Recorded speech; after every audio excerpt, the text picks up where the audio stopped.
bienvenue à toutes et à tous. Bienvenue à l'Argos Club. Merci encore une fois Adrien Sebastiao, toute son équipe.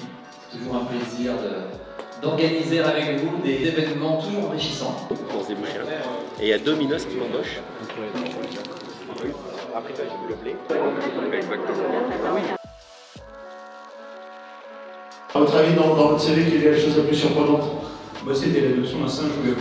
On voulait justement associer l'entrepreneuriat et l'investisseur parce que pour moi c'est un peu la même chose. Ils prennent des risques, le quotidien il est fait de réflexion, faut qu'ils suivent l'innovation, une information pour tous ceux qui sont avec nous parce qu'il y a Argos Cap, le club deal qui est en train d'arriver. En France, il allie innovation, qualité, rapidité, des valeurs qui sont devenues bien fondamentales à l'enseigne. Je vais vous demander bien de vous lever, s'il vous plaît, pour accueillir notre invité, Monsieur Joël Tissier. Quand on en avait parlé une fois, c'est cet enracinement du Puy-de-Dôme, je crois que j'ai transmis aussi à mes enfants. Parce que c'est quelque chose qu'à chaque fois qu'on revient à Clermont, on a le pèlerinage auvergnat, qui est de dire on doit toujours faire le Puy-de-Dôme quand on vient. Là, j'arrive chez Domino's en 2009, donc j'ai 25 ans, et j'arrive, je suis analyste financier. Parce que j'avais fait beaucoup d'analyse financière pour le compte d'Angleterre. Mon master spécialisé était ingénierie financière, donc plutôt tout ce qui était fusion-acquisition. Et c'est là effectivement où je fais la deuxième rencontre. Je le dis, la première, c'est ma mère qui me pousse par rapport aux études.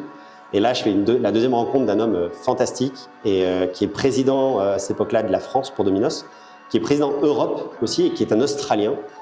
Et cet homme-là, il est incroyable parce que tout à l'heure, quand tu demandais quel est le meilleur conseil qu'on t'a donné, en fait, lui, il m'a dit, en mode crois en toi. Il fait avance. On a eu cette réponse. Hein. Ouais, exactement. C'est pour ça tout à l'heure, il y avait. Crois en toi. Ose, toutes ces choses-là. Là. Vous avez commencé à manger, à boire, tout va bien. Donc on en a une là. Ah, monsieur, mais il y a un micro, tiens. Je me posais la question, quelle est les tendances immobilières français ou européens dans les prochaines années? Alors, dans les tendances, on sait que le LC fonctionne pas si mal, le poké par exemple, mais ce qui est hyper complexe, c'est que la restauration rapide, elle a un pan ultra diversifié. Les gens maintenant se disent ils aiment beaucoup avoir le choix. Qu'est-ce qui fait qu'on doit plus aller chez Domino's qu'ailleurs? C'est pas que les gens vont un peu s'écarter comme c'est quoi ton approche par rapport à ces opportunités? Tu les vois arriver?